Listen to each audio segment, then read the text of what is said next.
Halo semuanya, balik lagi bareng Noba di sini. Kali ini Noba akan melanjutkan part selanjutnya dari film Donghua yang berjudul Battle Through the Heaven. Noba mengingatkan sekali lagi ya bahwa konten ini full spoiler. Tanpa lama-lama lagi, yuk langsung aja kita masuk ke isi ceritanya. 大漠才能磨灰，尊心烧杯。少年泪，清风随，似流岁。 Melanjutkan dari cerita sebelumnya. Boneka setan langit berdiri di depan Souyan. Tubuhnya berwarna ungu tua. Boneka setan langit ini adalah salah satu yang Souyan telah sempurnakan secara pribadi.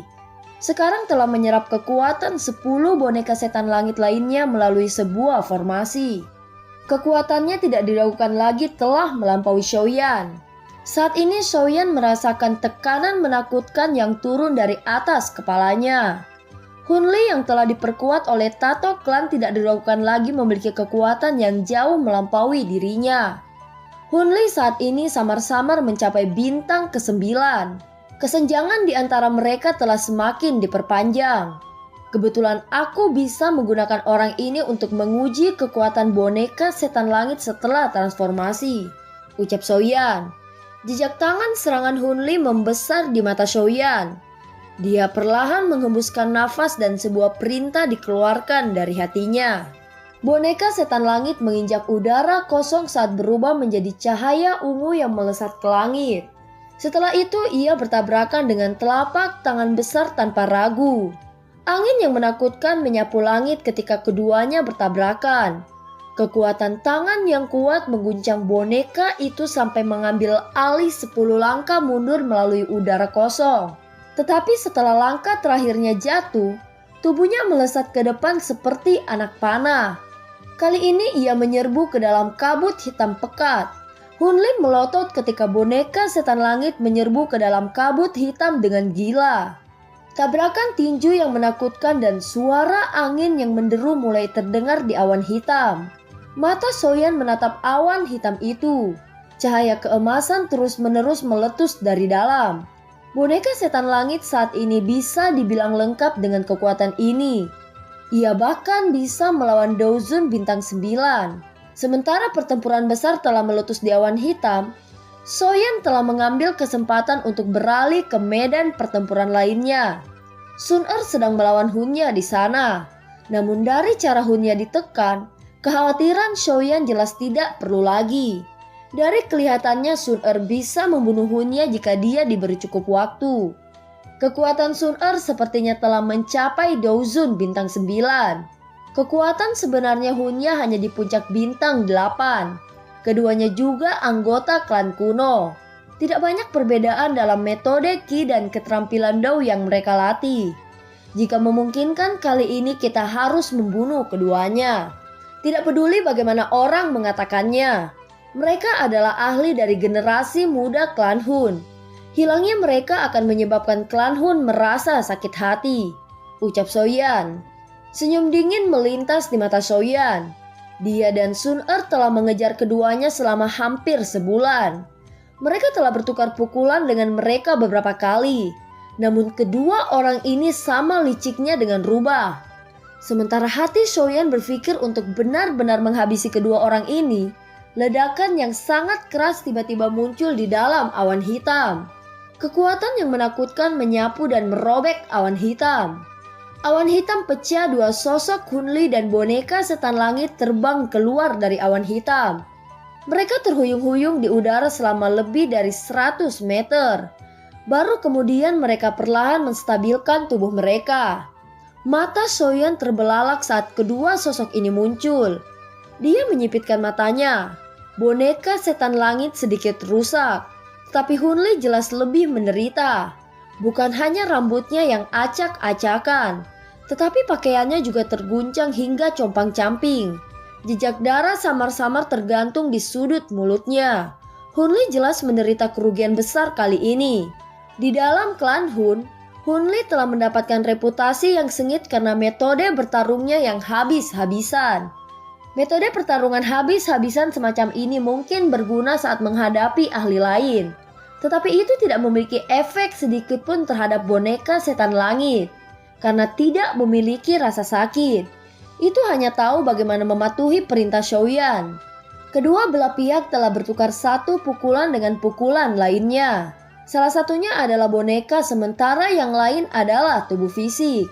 Tidak peduli bagaimana orang melihatnya, tubuh fisik akan menjadi pihak yang kalah. Sialan, bagaimana orang ini bisa memiliki boneka yang begitu kuat? Ucap Hunli. Hunli terengah-engah melalui mulutnya. Matanya sangat marah saat dia melihat boneka setan langit. Dia tidak menyangka Shoyan memiliki benda seperti itu. Setelah bertukar pukulan sebelumnya, dia menemukan bahwa tubuh boneka itu seperti cangkang kura-kura meskipun dia tidak takut setelah menggunakan tato klan. Shoyan di kejauhan tersenyum saat dia melihat Hunli yang ekspresinya telah berubah. Dia merenggangkan pinggangnya yang malas dan menjentikan jarinya. Boneka setan langit sekali lagi melesat ke depan. Momentum ganas itu menyebabkan ekspresi Hunli berubah sedikit pucat. Sementara keunggulan pertarungan berada di pihak kelompok Shoyan, tiba-tiba muncul sosok manusia lain yang bicara dari kejauhan. Mereka berkata, "Kami akhirnya bertemu dengan badai besar makam surgawi. Ayo cepat dan lari. Jika badai datang, bahkan seorang ahli di puncak kelas Dozun akan mati di sini." Beberapa sosok itu melesat di udara agak jauh. Badai energi padat bersiul di cakrawala di belakang mereka. Api emas Sun-Er dengan kejam menghantam dada Hunya di tengah pertempuran sengit di langit. Angin yang menakutkan mengguncang Hunya sampai dia memuntahkan seteguk darah segar. Sun-Er baru saja akan mengejar setelah melukai Hunya dengan telapak tangan ketika ekspresinya berubah. Dia buru-buru mengangkat kepalanya dan melihat badai yang datang dengan cepat di cakrawala. Ini adalah badai energi besar makam surgawi, ucap terkejut Sun-Er. Mata Sun-Er tiba-tiba menyusut saat dia melihat badai energi menakutkan yang memenuhi udara. Dia menghentikan tubuhnya, memiringkan kepalanya dan berteriak kepada Shoyan. "Shoyan Gege, hentikan dulu pertempurannya. Cepat, kita harus pergi," teriak Sun-Er. Shoyan terkejut saat mendengar Sun-Er. Dia merasakan sesuatu dan menoleh. Dia melihat ke cakrawala dan memang melihat badai yang dahsyat mendekat. Tanpa ragu-ragu dia mengayunkan tangannya dan memanggil boneka setan langit. Setelah itu dia pindah dan muncul di samping Sun-Er. Keduanya bergegas ke pintu masuk tingkat kedua dengan kecepatan seperti kilat di depan tatapan dua Hunyan. Hunyan menghapus jejak darah dari sudut mulutnya. Dia menoleh dan sudut mulutnya berkedut. Dia tidak lagi peduli bahwa dua musuh bebuyutannya telah pergi. Setelah bertukar pandang dengan Hunli, mereka mulai berlari dengan cara yang menyedihkan. Mereka mungkin masih memiliki kesempatan untuk bertahan hidup saat melawan kelompok Shoyan. Tetapi jika mereka tersapu badai, mereka pasti akan mati. Sementara keduanya mulai melarikan diri dengan cara yang menyedihkan, banyak sosok hitam buram di langit di belakang mulai muncul. Dalam sekejap, tanah sepi yang semula mati yang tidak memiliki kehidupan mulai menari dengan keaktifan yang aneh. Namun orang-orang ini semua berbalik dan berlari dengan liar saat keringat memenuhi wajah mereka. "Apa itu?" tanya Shoyan. Shoyan mengikuti di belakang Sun-Er. Dia merasakan tekanan menakutkan yang ditransmisikan dari jauh di belakangnya. Itu badai energi makam surgawi. Semacam bencana alam di sini. Kekuatannya sangat menakutkan. Bahkan seseorang di puncak kelas Dozun akan berakhir mati jika dia secara paksa tersapu di dalamnya. Ketika para ahli dari beberapa klan memasuki makam surgawi di masa lalu, beberapa individu yang tidak beruntung akan bertemu badai energi ini dan tersapu ke dalamnya. Kami benar-benar telah bertemu hal ini. Biasanya badai energi hanya akan meletus setiap beberapa tahun sekali, ucap Sun-Er. Ayo lari dulu. Daerah yang terkena badai energi sangat luas. Seluruh tingkat kedua akan berada dalam dampaknya. Karena itu kita harus memasuki level ketiga untuk menghindarinya, ucap Sun-Er. Shoyan mengangguk. Dia menoleh dan melihat jauh ke belakang. Dua sosok dengan sedih mengikuti mereka. Mereka adalah dua Hunya. Namun Shoyan tidak punya waktu untuk peduli tentang mereka saat ini. Ada beberapa sosok lainnya, ucap Shoyan. Soyan melihat dua sosok lainnya bergegas dengan kecepatan seperti kilat di belakang mereka. Kedua sosok itu terdiri dari seorang pria dan seorang wanita. Mereka adalah Huo Xuan dan wanita yang bernama Huo Zi dari klan Yan. Pada saat ini Huo Xuan menatap Xiaoyan di depan. Ekspresinya menjadi salah satu kegembiraan saat dia meningkatkan kecepatannya dan tertawa. Hahaha, tidak disangka kecepatan saudara Xiaoyan secepat ini dan telah lama mencapai tempat ini, ucap Huo Xuan. Xiaoyan juga tersenyum saat mendengar suara ini. Dia menangkupkan tangannya ke kelompok Huo Xuan di kejauhan sebelum dia tersenyum dan berkata, "Saudara Huo Xuan juga cukup cepat," ucap Xiaoyan. "Kakak Xiaoyan telah maju," ucap Huo Zi. "Hahaha, aku hanya beruntung," ucap Xiaoyan. Mata Huo Xuan melirik ke belakang saat dia tertawa. "Sepertinya dua orang dari klan Hun ada di belakang," ucap Huo Xuan. "Kami telah terjerat dengan mereka selama sebulan. Sayangnya badai energi ini telah merusak rencana kami," ucap Xiaoyan. Alis Huo Xuan tanpa sadar berkedut saat mendengar kata-kata Xiaoyan. Hatinya sedikit terguncang. Dia secara alami mengerti apa arti kata-kata acuh tak acuh Xiaoyan. Hunya dan Hunli keduanya ahli bintang 8 Daozun dan sangat kuat. Keduanya bahkan bisa melawan Daozun bintang 9 jika mereka bergandengan tangan. Tidak terduga bahwa mereka tidak dapat memperoleh keuntungan melawan Xiaoyan dan Sun Er.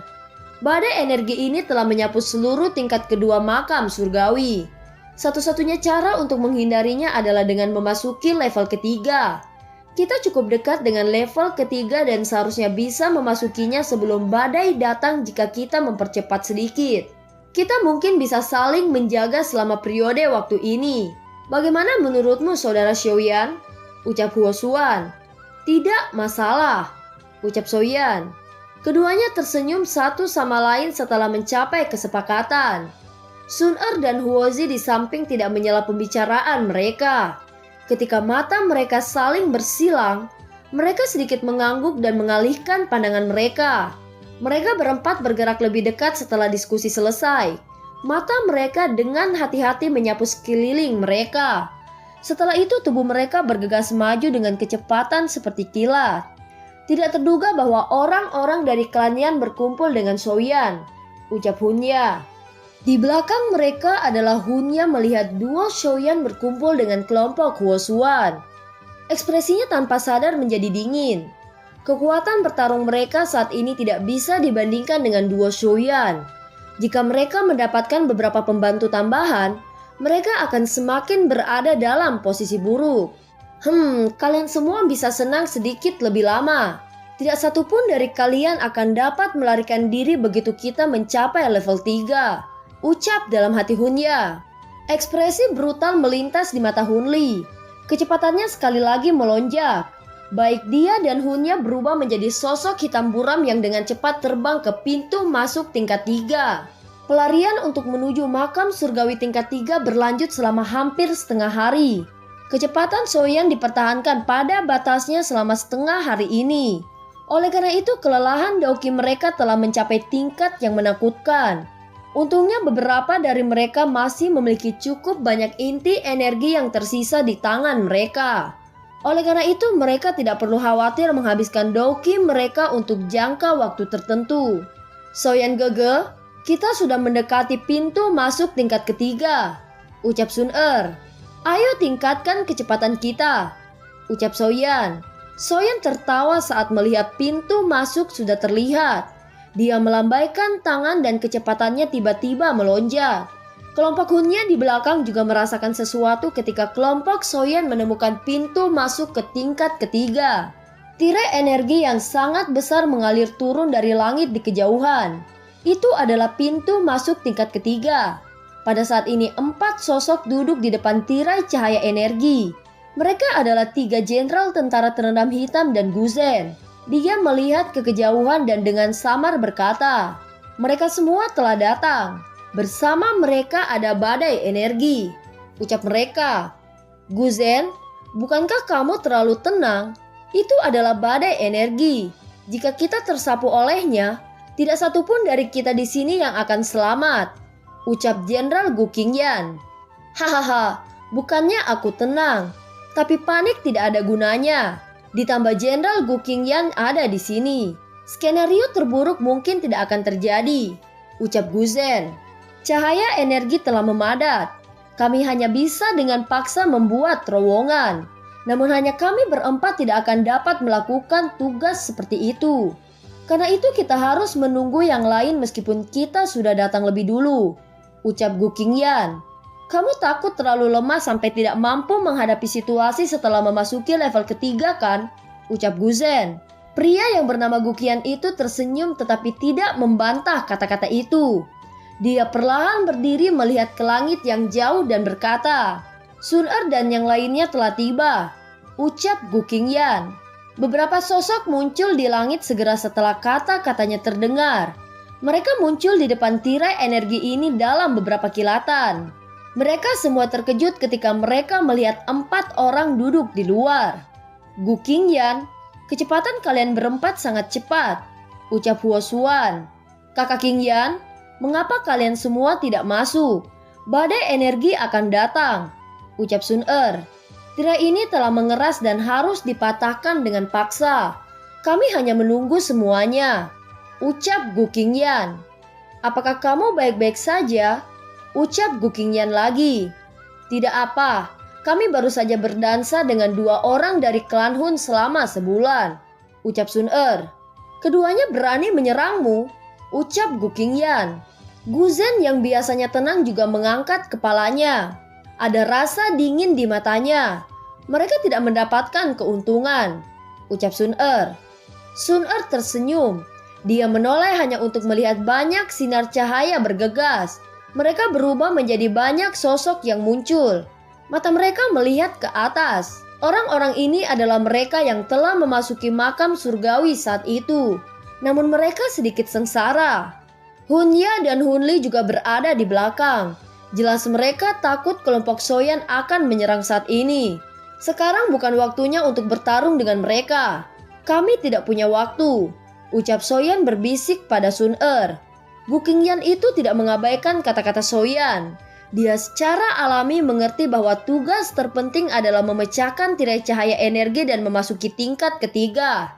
Semuanya, kalian semua harus menyadari situasinya.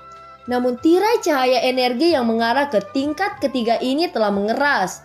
Kita harus mematahkannya dengan paksa untuk memasuki level ketiga. Namun usaha ini tidak dapat diselesaikan oleh satu orang. Oleh karena itu, jika setiap orang ingin hidup, kita harus bergandengan tangan dan menghancurkannya.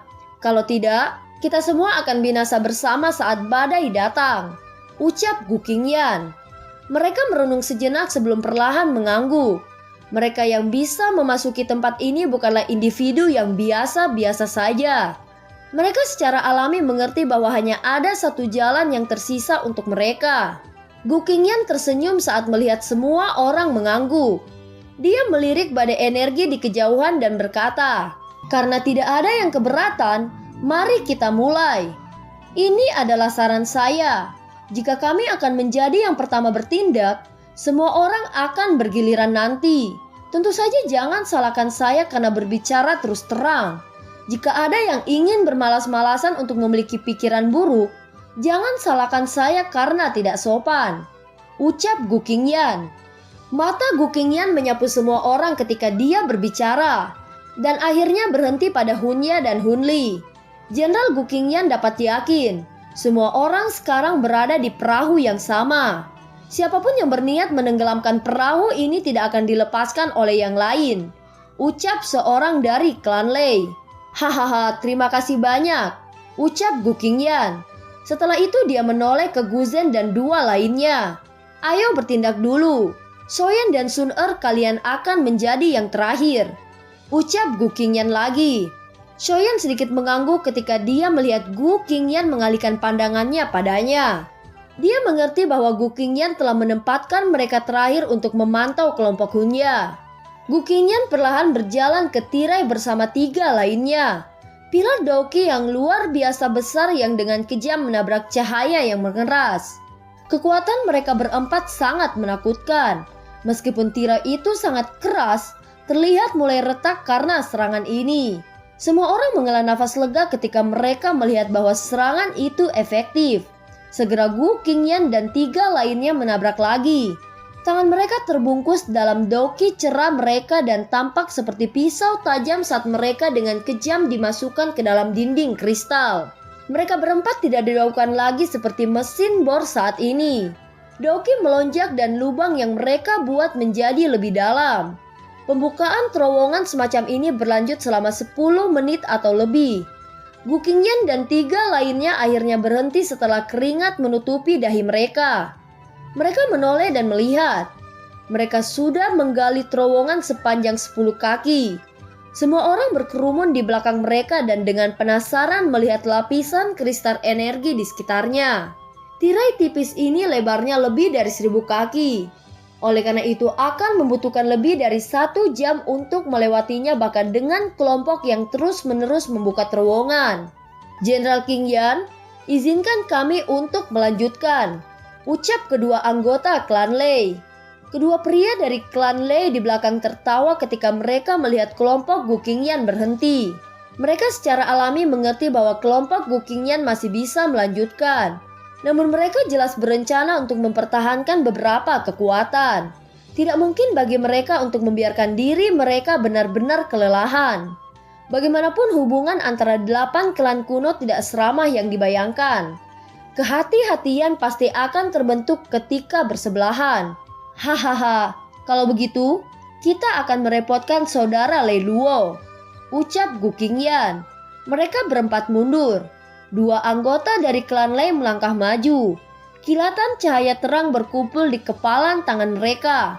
Akhirnya mereka mengeluarkan teriakan rendah saat mereka dengan kejam menabrak ke depan. Suara gemuruh sekali lagi muncul di terowongan. Sementara semua orang maju dengan pembukaan terowongan, Soyan yang berada di belakang menoleh dan melihat ke pintu masuk terowongan. Tekanan energi yang ditransmisikan dari luar menjadi lebih kuat. Samar-samar seseorang bisa merasakan angin bersiul yang diciptakan oleh badai energi. Badai energi sudah mendekat, ucap Soyan. Kemungkinan tidak mungkin untuk menerobos badai energi, ucap Sun Er. Apakah pintu masuk ke tingkat ketiga selalu dipadatkan? Tanya Soyan. Iya, tirai cahaya tempat ini sudah mengeras bahkan ketika 8 klan kami pertama kali datang ke sini.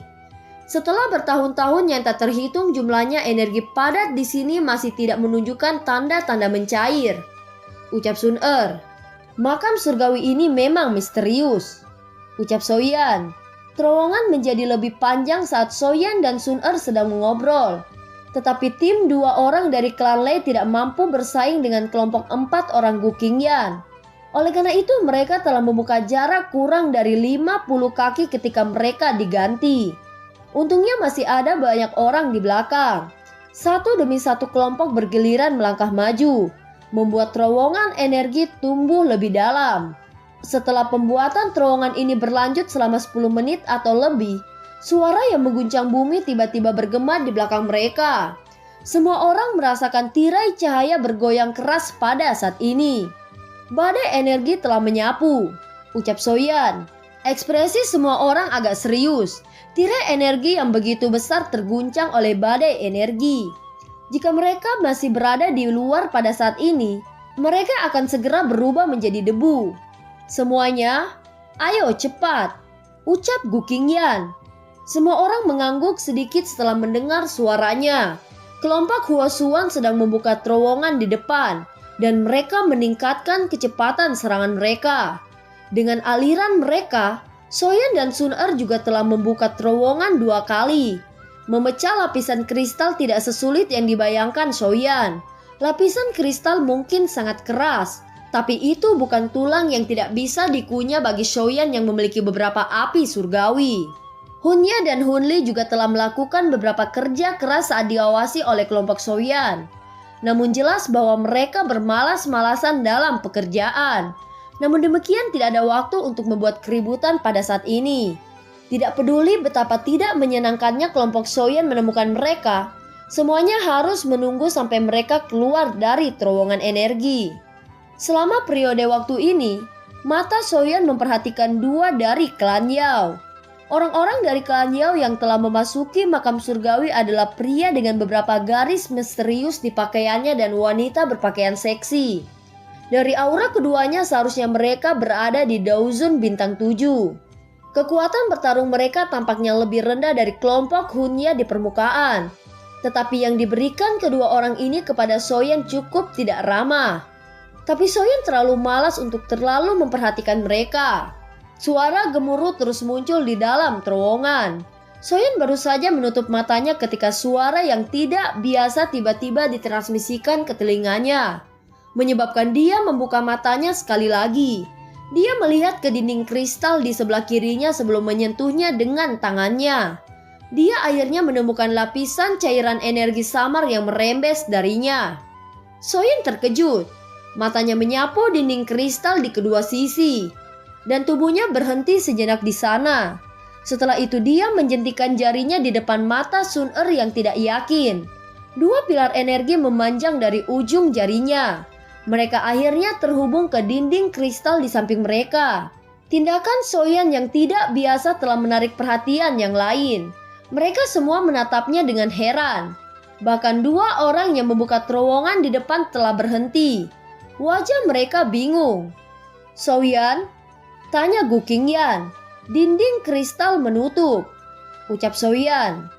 Terowongan ini segera menjadi sunyi senyap ketika suara Soyen terdengar. Ekspresi Gu Qingyan menjadi jauh lebih buruk saat ini. Dia menciptakan dua pilar energi seperti Soyen. Setelah merasakan dengan hati-hati, dia memang merasakan sedikit tekanan yang ditransmisikan dari pilar energi. "Bajingan, tempat sialan macam apa ini?" ucap orang-orang. Wajah Guzen muram. Dia dengan cepat berjalan ke sisi dinding kristal dan menyentuhnya dengan tangannya. "Ada sesuatu di dinding kristal," ucap Guzen. Kata-kata Guzen baru saja terdengar ketika dia dengan kejam menghancurkan dinding kristal. Garis retakan terbentuk di tempat itu, dan makhluk seputih salju yang lebat bergoyang-goyang di dalamnya. Soyen merenung ketika dia melihat cacing itu. Rasa dingin melonjak di dalam hatinya saat dia perlahan berbalik. Matanya menyapu sekelilingnya. Tirai cahaya energi yang berdiri di antara langit dan bumi itu dibuat oleh serangga kecil seputih salju ini. Dari ukuran serangga kecil ini, jika mereka ingin membuat tirai cahaya yang begitu besar, seberapa menakutkannya jumlah mereka. Sementara hati Soyen terasa dingin, Gu Qingyan dan yang lainnya fokus pada serangga kecil seputih salju. Setelah itu wajah mereka perlahan menjadi pucat. "Ini serangga pemakan kuno," ucap kelompok Gu Qingyan. Soyen terkejut ketika dia mendengar gumaman dari kelompok Gu Qingyan. Sun-er berbisik dan menjelaskan terhadap Soyen. "Ini adalah binatang ajaib kecil yang hidup pada zaman kuno. Tubuh mereka sangat kecil, tetapi jumlahnya tidak terbatas. Serangga pemakan kuno mampu melahap segalanya. Setelah itu mereka mengeluarkan energi murni. Awalnya makhluk semacam ini seharusnya sudah punah. Tidak disangka kami menemukannya di sini," ucap Sun-er. Dan film pun berakhir. Terima kasih udah dengerin Nomba sampai akhir ya. Sampai jumpa.